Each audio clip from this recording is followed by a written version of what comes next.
There's a lot of confusion when it comes to baptism in the world today.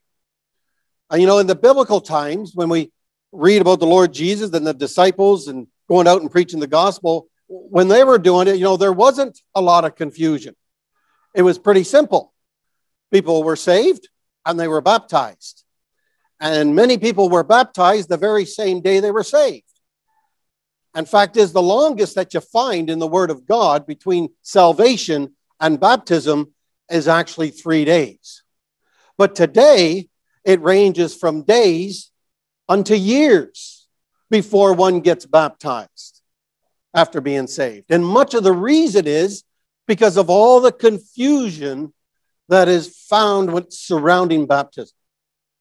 But when we think about confusion that's in surrounding baptism, I just want to point out that the confusion about baptism does not come from the Word of God. The confusion comes elsewhere, teaching in different places, in different religions, and people who think they have the authority to teach something that's not found in the Word of God. So tonight what I want to do is really look at a number of things and questions that people have when it comes to baptism. And it's not wrong to have questions.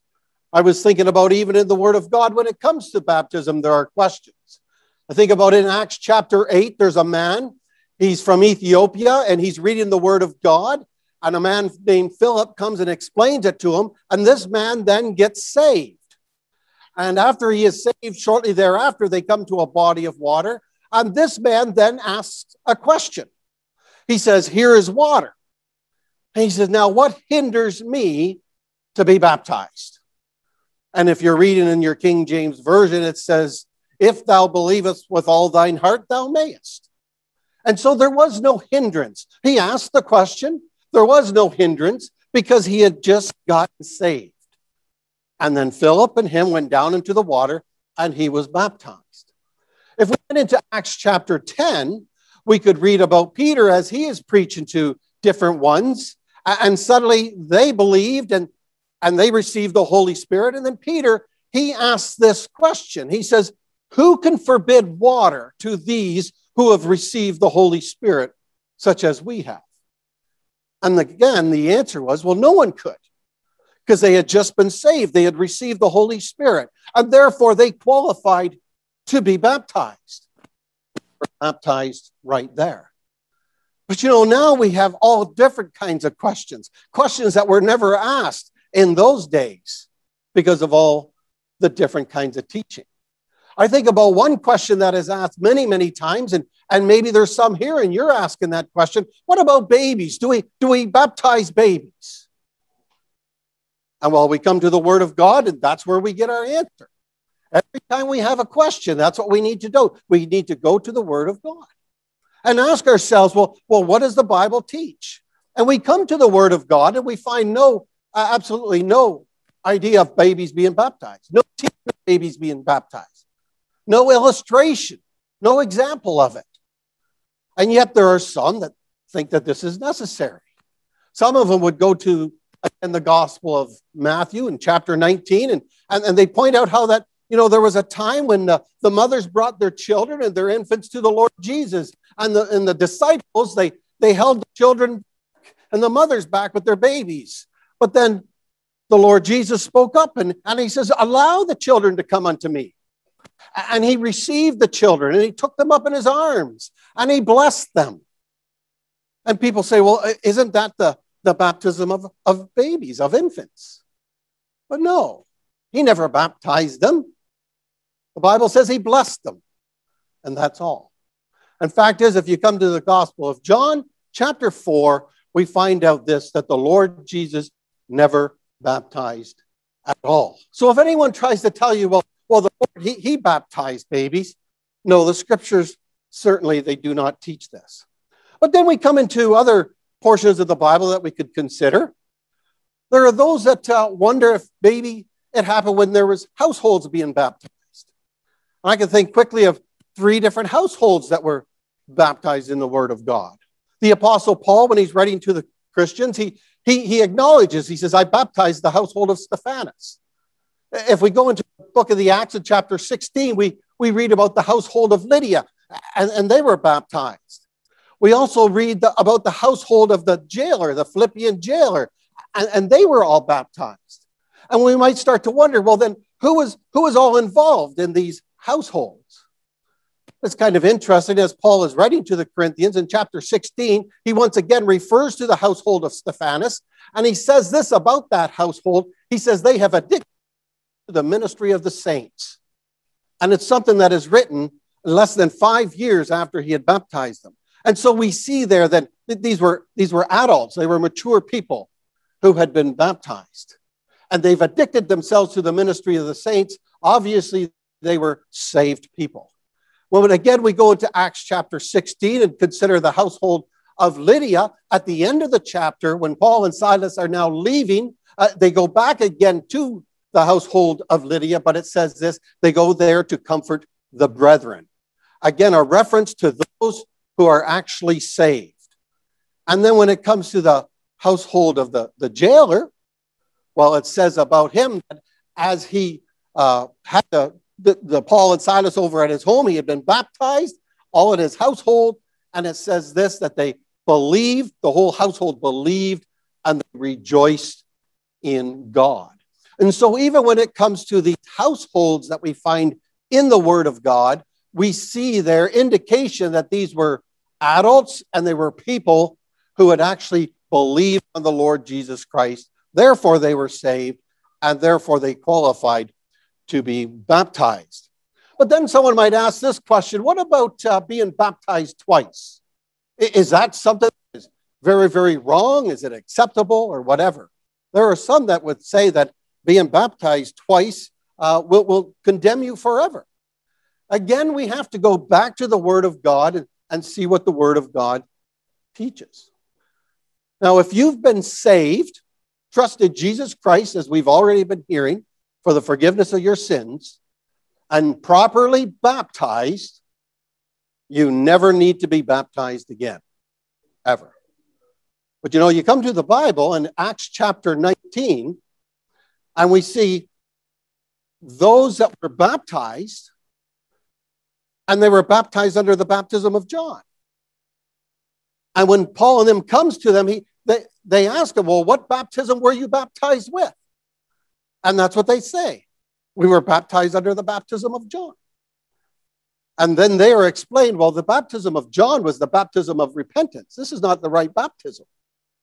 And so then they were re-baptized, and they were baptized in the name of the Lord Jesus. And so in the Word of God, again, we have the answer. Should one be baptized? Well, if your baptism isn't the proper baptism, then yes, you should be baptized the right way. Well, then the question would come up, well, if baptism is so important, do I need to be baptized in order to be saved? And that's a very good question for someone to consider. Do I need to be baptized in order to be saved? We see in the Word of God that it's very closely linked, salvation and then baptism. But is it required? And again, there are many that would teach that you must. But the Word of God is plain. Salvation, and we've already been hearing it today, being saved, knowing your sins forgiven, is one way only. It's Jesus Christ. And your baptism will do nothing to get you into heaven. Your baptism will do nothing to get your sins forgiven. You need Jesus Christ for that. We come to the Word of God and we say, well, do we see an example of that? I think about when the Lord Jesus Christ was being crucified. He wasn't being crucified alone. There were two thieves that were being crucified at the same time. And if we went to the Gospel of Matthew, we would find out that both thieves at 9 o'clock in the morning, when they're being crucified, mocked the Lord Jesus Christ and ridiculed him like everyone else. But if we go to the Gospel of Luke in chapter 23, we find out that the one thief, he starts to do some thinking. And what he's actually doing is he's repenting. And he finally, in repentance, He acknowledges that what he's getting, he deserves. And he acknowledges that the Lord Jesus Christ is one that has done nothing wrong. And he turns to the Lord Jesus and he says, Lord, remember me when you come into your kingdom. And the Lord Jesus Christ gives him the promise right there and says unto him, today you will be with me in paradise. Was he baptized? No, he wasn't. He couldn't get baptized. And yet he had the promise he was going to be with the Lord that day. And so we come to the Word of God and we find out that no, you do not need to be baptized in order to be saved. You need to be saved in order to be baptized. And we don't want to mix these two up. Well, then one might start to think to themselves, well, if I don't need to be baptized in order to be saved, you might ask, well, then why would I even get baptized? What is the purpose? What is it going to do for me? And the reality is the only thing it's going to do for you is make you wet. And that's about it. It's not going to give you the Spirit of God because you received the Holy Spirit when you trusted Jesus Christ. Why do you do it then? Obedience. It can be said in one word, obedience. See, the Lord taught this. The Lord is really commanding this. That when one gets saved, he wants them to be baptized. And so if there's someone here and you know you're saved, you can look back to a time when you have trusted Jesus Christ as your Savior, then understand this, that God's desire is that you would also be baptized. It's simply obedience to God. And you know, when I think about the confusion that surrounds baptism, I'm not surprised that there's so much confusion around baptism because of the devil. Because the devil is always working against the things of God. And when it comes into anyone's life, the greatest purpose of the devil is this, that a person is lost forever and ends up in that place called hell. That is what the devil wants. But when a person trusts Jesus Christ as their Savior, the devil knows this, that he has lost that soul forever. And he can never get it back. But what he doesn't want is any glory and any honor to be given to God himself. And so he seeks to discourage the Christian from obeying God. He wants the Christian to walk in the flesh, not in the spirit. And when we come to the Word of God, we find out that baptism is the first step of obedience. Is it any wonder then that the devil has tried to confuse this matter so much? Because if he can get us off on the wrong track right away, then he's got a great start. And so he's coming and he's brought all kinds of confusion into baptism. And so as a result, very few people realize they need to be baptized right away. And I would just give my own personal confession that when I was saved, I did not know that I needed to be baptized. And I had been so-called baptized as a baby 27 years before in a church. And I struggled. But I went to the Word of God. And I searched the Word of God. And I went to many people and I spoke to many people and asked many questions. And you know, after a year, I come to understand I'm going to simply have to just trust. Who? What? Trust the Word of God. I had the Word of God. And I had to get baptized. So baptism is a step of obedience. But it's also a picture. See, there's also meaning when it comes to baptism. It's not that God has just simply asked us to do something that he suddenly came up with that had no reason to it. Baptism is a picture. And when you get an understanding of the meaning of baptism, it'll help you understand the method of baptism. See, the meaning of baptism, if you went to Romans chapter 6 and you started to read there, you would start to find out this, that baptism is a picture of our link with Christ. And those of us who are saved, we have died with Christ. Now, what do you do with dead people? Well, you bury them. And so we are to be buried now. But not only are we linked with his death, we are also linked with his resurrection. And so we're not put under and left there, but we're also raised up. And as a result, when it comes to baptism, we don't do it by sprinkling. And we don't do it by pouring. And you might say again, well, why not? It's because of this. We go to the Word of God and we find out it's not by sprinkling. We find out it's not by pouring. The word baptism itself actually means to dip and to make fully wet. But we also see that the picture only fits when we're put completely into water. And as reference has already been given, there's a tank under the floor here behind me. And after I'm done speaking, there'll be some men will come up and they're going to take this pulpit away and they're going to lift that door up, and there's going to be two are going to go into the water. And our sister is going to be baptized. And she's going to go under the water completely. And then she's going to be raised up. A picture of burial and resurrection. And what she's actually doing is she's going to publicly show what has happened in her life privately. She's going to publicly declare what happened when she privately trusted Jesus Christ as her Savior. And so baptism is in a big tank of water, or it's in a lake, or in a river, or in a pool.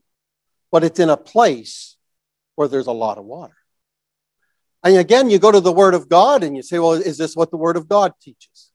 And we go to John chapter 3, and we find out about John when he was baptizing. And it says this in John chapter 3, and he was baptizing near Aenon. And then the Bible tells us why he was baptizing near Aenon. It says this, because there was plenty of water there. Plenty of water there. Now that's a verse that speaks to me, because that's the verse that finally convinced me for sure when I was a young man that I needed to be baptized in water, underneath the water and out of the water. Because John was baptizing near Aenon because there was plenty of water there. Now, I was trying to explain this a number of years ago to a man who believed that sprinkling was just fine. And so I took him to this verse and I said, look, it says right here, this. And he looked at it, pondered it for a little bit. He says, well, I still believe in sprinkling. I think that's the way. I said, how can you do that when you see this in the Word of God? He says, well, maybe John had a lot of people to baptize. Well, I'm going to tell you something. 1 gallon of water will baptize, if sprinkling is acceptable, 1 gallon of water will baptize 16,000 people. That's not plenty of water. 1 gallon isn't. And so the Bible again gives us the answer. Who needs to be baptized? When one should be baptized? And how they are to be baptized. It's not wrong to ask the questions, but we need to go to the Word of God. And what we find when we come to the Word of God, that really there isn't confusion about baptism. The confusion comes from outside the Word of God. But when you come into the Word of God and you simply look to see what God is teaching there, it becomes very, very plain.